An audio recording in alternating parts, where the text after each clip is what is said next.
La Ciudad de México es la principal ciudad del país, el centro político, económico y cultural de la nación.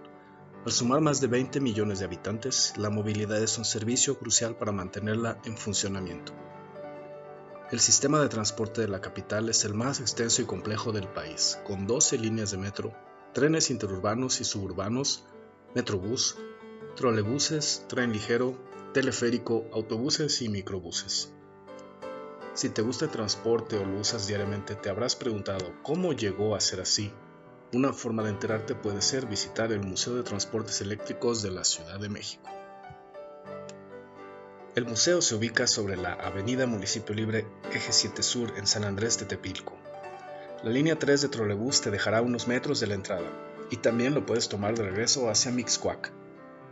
Si tomas el metro, toma la línea 2 y baja en la estación Portales, aunque caminarás más. El museo abre de 10 a.m. a 6 p.m. de lunes a sábado, en domingos cierran temprano. En el museo puedes admirar un mural hecho por un trabajador del STE que relata la historia del transporte en la Ciudad de México, desde la era prehispánica a nuestros días. También hay varias salas con imágenes, objetos, planos y maquetas de los distintos servicios que conforman al STE.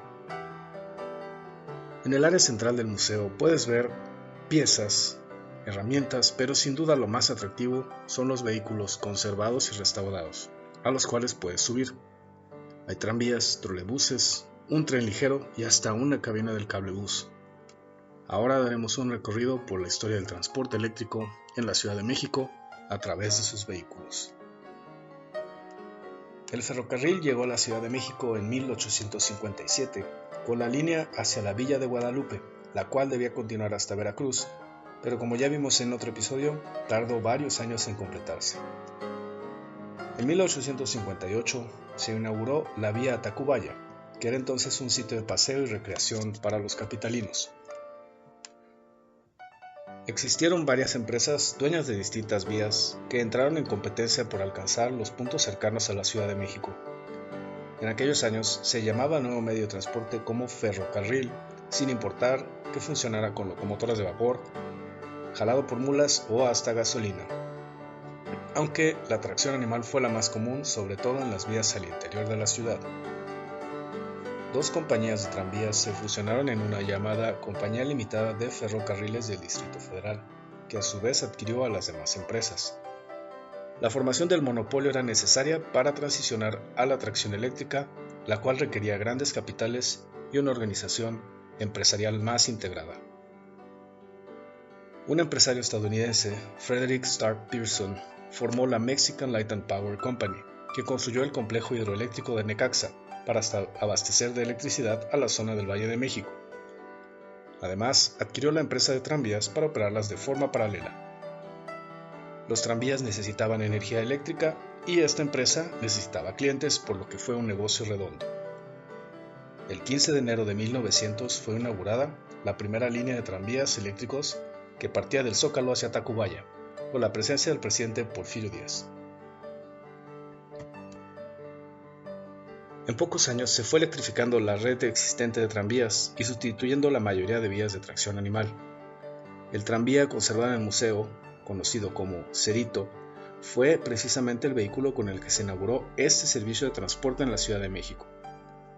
Las ventajas del tranvía eléctrico son mayor velocidad, mayor capacidad de carga, no depende del esfuerzo de animales, aunque necesita más infraestructura como cables, subestaciones, transformadores, etc.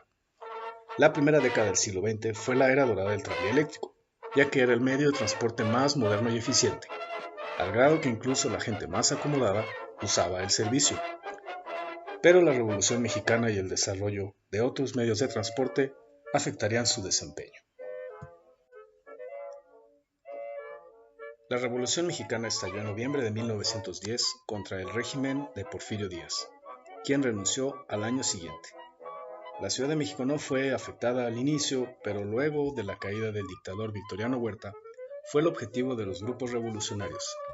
Los zapatistas tomaron la ciudad, pero después los constitucionalistas de Carranza se apoderaron de ella, declarando intervenidos los tranvías para el esfuerzo bélico en 1915. Los trabajadores tranviarios participaron en los conflictos de la Revolución y se manifestaron y fueron a la huelga en varias ocasiones, lo que había sido reprimido anteriormente por el gobierno de Díaz. La Alianza de Tranviarios inició una trayectoria de protesta y confrontación contra la empresa y a veces contra el mismo gobierno. Fue además que durante la huelga de 1917 surgió un nuevo medio de transporte que tendría mucha importancia después, el autobús o camión. Ese nombre, que solo se usa en México, surgió del hecho que los primeros vehículos de ese servicio eran camiones de carga o automóviles modificados para llevar pasaje. Aunque esos primeros camiones eran muy inferiores en comodidad y servicio al tranvía, se volvieron más comunes al paso del tiempo. Además de la Revolución Mexicana, los tranvías fueron afectados por las guerras mundiales y la Gran Depresión de 1929, que impactó las inversiones extranjeras en estos servicios. También el incremento de otros vehículos afectó su desempeño, porque además de los camiones, los vehículos particulares, taxis y camiones fueron una alternativa para quien los podía costear. El servicio de carga del tranvía podía hacerse en camiones de mercancías y los automóviles se multiplicaron en la ciudad. Durante la Segunda Guerra Mundial, los tranviarios volvieron a la huelga, por lo que el gobierno federal intervino en la empresa de tranvías. La compañía declaraba ser incapaz de conceder los aumentos salariales que pedían los trabajadores, quienes tampoco cedían en sus exigencias. Ante la necesidad del servicio por la población, se declararon caducas las concesiones de la empresa y se expropiaron sus bienes, para pasar a ser administrados por el Distrito Federal. El nuevo organismo se llamó Servicio de Transportes Eléctricos del Distrito Federal, siendo un organismo público descentralizado. El gobierno buscó recuperar la calidad del servicio tras la estatización y se compraron nuevos vehículos a los Estados Unidos. Los tranvías PCC llegaron en 1955 con mejoras en velocidad, comodidad y más capacidad de pasajeros. En el museo puedes hallar 2 tranvías PCC. Otra gran innovación fueron los trolebuses, que combinan el uso de electricidad como fuente de energía con neumáticos, por lo que no requieren vías.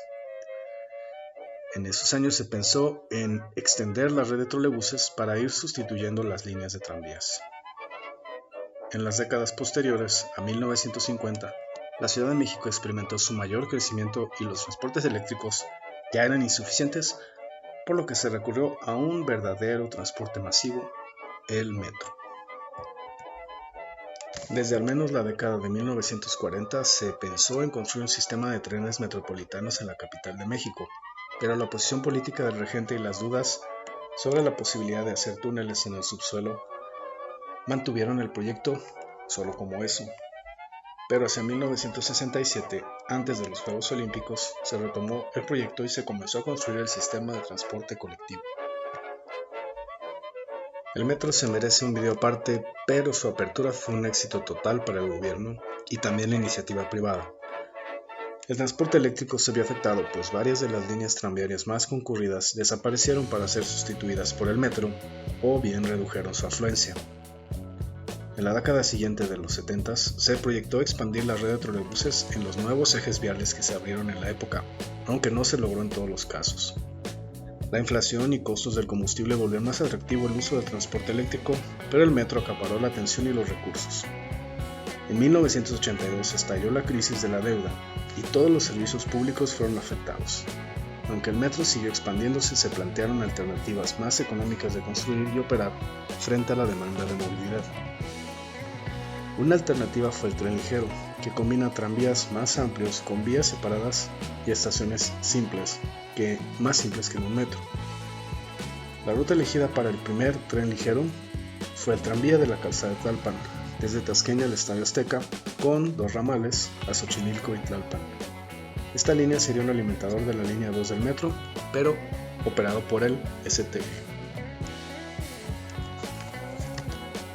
Los vehículos del tren ligero fueron construidos a partir de chasis de los antiguos tranvías PCC, con una carrocería modificada por la empresa Mollada, pero después de las fallas recurrentes fueron suplidos por vehículos fabricados por el estatal Concarril, los modelos TE90 y TE95. del cual también puedes encontrar en este museo. En cuanto a los trolebuses, en la década de 1980 comenzaron a integrarse vehículos construidos por las paraestatales MASA, Mexicana de Autobuses, y Somex, los cuales durarían en servicio casi 4 décadas en las distintas líneas. En la década de 1990, la expansión del STE se detuvo, aunque hubo algunas mejorías como el corredor cero emisiones del eje central, así como nuevos vehículos como los trolebuses Mitsubishi. También el tren ligero tuvo expansión en su material rodante, con nuevas unidades, aunque nunca se construyeron las líneas adicionales del Plan Maestro de Metro y Tren Ligero de 1996.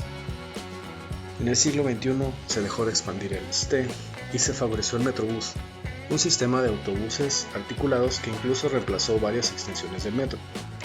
En las salas del museo se pone mucho énfasis en el resurgimiento que ha experimentado el STE en los últimos años, consistente en un reemplazo total de la flota de trolebuses, nuevos trenes y el cablebús, el sistema de teleférico de la Ciudad de México. En conclusión, el Museo de Transportes Eléctricos de la Ciudad de México es fácilmente el mejor espacio para la historia de este ramo de transporte en nuestro país. La conservación y exhibición de los vehículos, así como la información en salas, las piezas e imágenes que puedes encontrar ayudan mucho a ponerte en contacto con el pasado de la ciudad y su transporte. Ojalá existiera un espacio así para el metro o para otros sistemas de otras ciudades. Esto es una visita obligada para todo aficionado del transporte. Te voy a dejar algunas imágenes más y me gustaría que me dejaras tu opinión y si te gusta el video, dale pulgar arriba para ayudarme a seguir haciendo más material de este tipo. Gracias.